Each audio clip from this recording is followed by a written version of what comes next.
ఎప్పుడు ఒక్కడివే ఒక్కదానివే అని భయపడకు.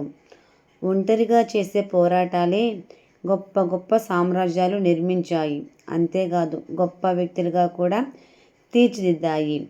నేను ఒక్కడినే, నేనేం చేయలేను, ఒక్కదానిని, ఆడపిల్లని, నాకు ఎవరి సపోర్టు లేదు, నేను ఎలా చేయగలను, ఎలా సాధించగలను అని భయపడుతున్నావా?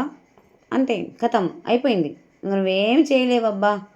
అదే గనక ఒంటరిగా ముందుకు వెళ్ళి పోరాడి దూసుకుపోయావనుకో, నీతి నిజాయితీగా, ఖచ్చితంగా నీకు గెలుపు అనేది దానంతటదే పరిగెత్తుకొని వస్తుంది.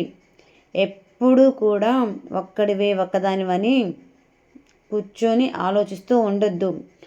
లేచి ఒక అడుగు ముందుకు వేసి, నేను ఒక్కడిని కాదు, నేను 100 మందితో సమానం అని నీకు నువ్వుగా గొప్పగా ధైర్యం చెప్పుకున్న రోజే నువ్వు దేనినైనా సాధించగలవు. నచ్చితే లైక్ చేయండి. Okay, thank you.